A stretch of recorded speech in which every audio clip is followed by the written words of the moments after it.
Pemirsa Metropolitan Jakarta, Bogor, Depok, Tangerang, Bekasi, kembali ke acara Komedi Putar. Kita membahas mengenai budaya korupsi di Indonesia.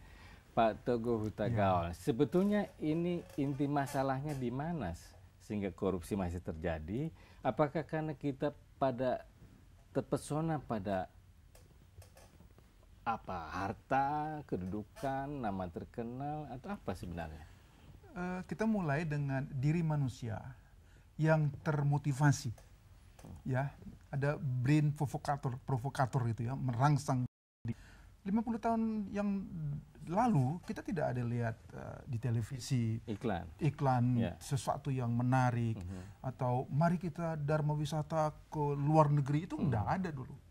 Tapi ini kan setiap hari, saya tidak tahu berapa jam, mulai dari pagi 24 jam itu jor-joran dikasih.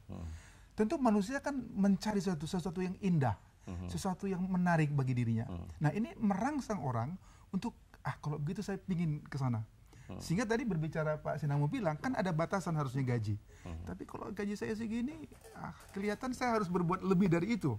Ya. Di Indonesia saya lihat juga, pada saat orang berbicara BlackBerry, BlackBerry ya, itu Nokia itu habis semua. Itu cuma gejala di dunia, hanya di Indonesia tuh, langsung bangkrut. Jadi ada sesuatu identitas yang dicari oleh masyarakat kita, ya. Belum lagi mobil, yang lain-lain sebagainya lah, yang merangsang orang untuk berbuat sesuatu yang mencari lebih daripada apa yang dia. Walaupun akhirnya lebih besar pasak daripada tiang. Itu fakta. Ya. Nah, Pak Jansen, ini sebentar, maaf. Halo, selamat malam. Malam, Pak. Dari mana, dengan siapa, Pak? Yudi di Jakarta, Pak. Pak Yudi di Jakarta, ya, silakan. Boleh saya komentar? Silakan. Beri masukan. Halo? Ya. Gini, Pak, intinya, ya ini menurut pendapat saya. Ya. Jadi kita harus ada ilmunya dari Tuhan masing-masing. Agama Islam ya dari Islam, Kristen ya dari Kristen, Buddha ya dari Buddha, itu. Jadi dia membentuk satu pola pikir yang keseimbangan antara dunia dan akhirat. Itu ilmunya di dalam agama itu sendiri. Oke, dari gitu, agama. Pak. Ya. Sekian gitu aja, Pak. Oke, terima kasih Pak Dodi. Terima kasih, Ayah. Malam, Pak. Jadi dari agama, kuncinya dari agama.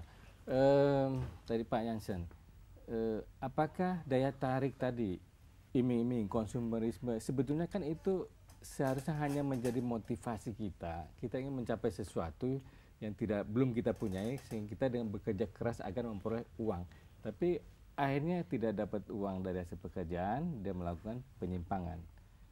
Tapi dia tidak melihat pada nilai-nilai agama. Bagaimana?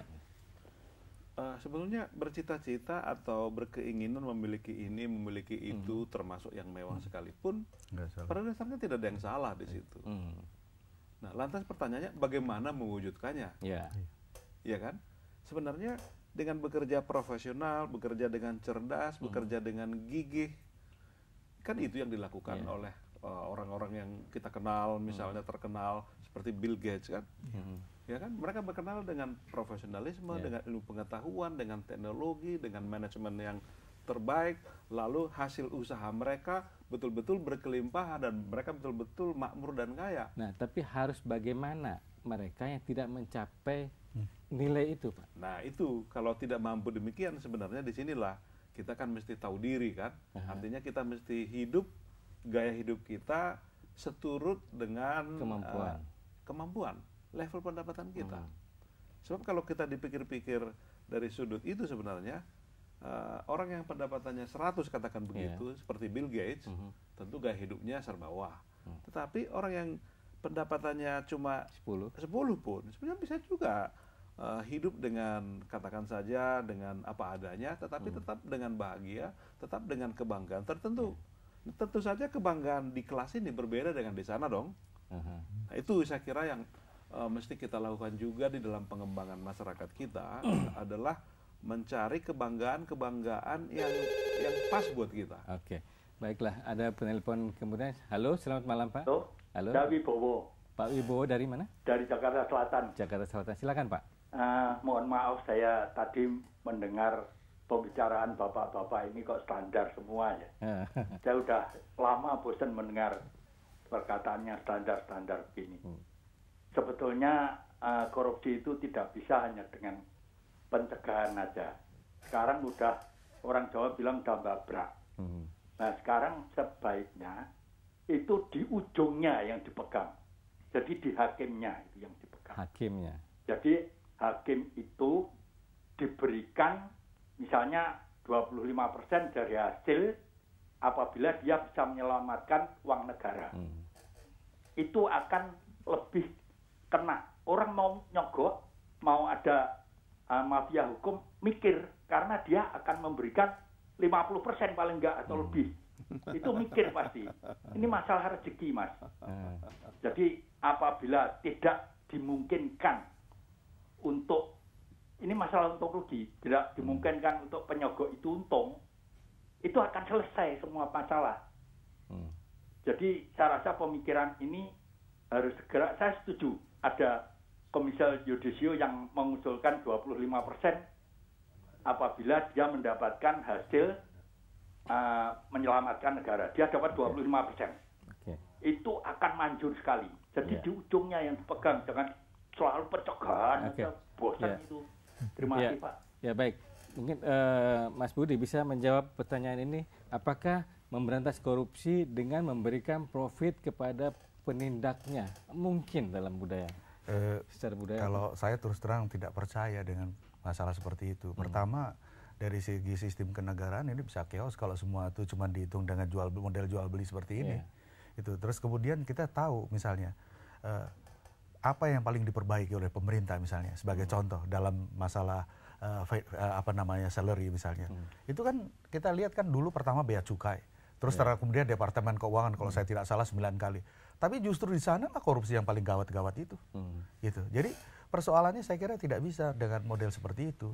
Justru memang dimanapun itu kita itu nggak bisa ibaratnya kita main bola karena kita baru aja ramai bola. Kita nggak bisa jagain di depan gawang suruh 11 orang back itu berdiri di depan gawang gitu. Itu tidak mungkin gitu. Memang selalu persoalan hukum itu harus dicegah sejak dari awal gitu. Nah inilah sebenarnya kita berbicara mengenai sistem itu sebetulnya gitu. Kalau saya lebih dengan sistem memberikan iming-iming. Iya, tapi lebih sistem pengawasan. Itu secara menyeluruh gitu, sistem pengawasan. Terus sebagai contoh misalnya begini, Mas Norka, sebagai contoh misalnya dengan sendirinya misalnya kalau kita membandingkan masa lampau Orde Baru dengan sekarang misalnya, kita ini sekarang lembaga penguasaan itu kan sudah semakin banyak. Atau kalau dalam tema budaya demokrasi itu diistilahkan bahwa peruangan demokrasi, jadi ya spasialisasi demokrasi secara horizontal itu sudah mengalami proliferasi gitu, beranak pinak dia gitu. Nah ini kalau menurut saya lantas menjadi persoalan sekarang. Kalau sekarang kita ini tiba-tiba korupsi itu seperti merebak di koran, gak habis-habisnya, itu apakah karena... Ya sebentar Mas Budi. Halo, Halo, selamat malam. Pak, selamat malam. Ya malam. Dari mana, dengan siapa? Dengan Pak Kodrat dari Cibubur. Pak Kodrat dari Cibubur ya. Silakan Pak. Ini Pak mau urun rembuk. Iya, silakan. Kalau menurut saya, itu budaya korupsi itu berasal dari pendidikan dia selama ini, Pak. Pendidikan. Yang jelas itu kalau dia mau dididik dengan baik, terutama dalam hal perencanaan hidupnya, itu mesti dia tidak akan melakukan hal seperti itu. Karena apa? Uang hasil korupsi itu mestinya tidak digunakan untuk hal-hal yang benar, Pak. Misalnya begini, misalnya dia biasa bergaji 2 juta. Tiba-tiba dia berangan-angan menjadi 10 juta. Dan begitu dia dapatkan 10 juta, dia tidak akan merencanakan hal yang benar, Pak. Dia mesti melakukan bahwa saya punya uang 10 juta, saya harus begini, membeli ini, semuanya yang berhubungan dengan kemewahan yang didrive dari iklan-iklan yang ada di televisi itu. Nah, sementara esensi dari dia yang kapabilitasnya dia hanya nilai 2 juta itu, dia tidak sebenarnya tidak enjoy. Oke. Baiklah, kami sudah menangkap maksudnya. Terima kasih Pak Kodrat. Kita jawab setelah break. Terima kasih. Selamat malam.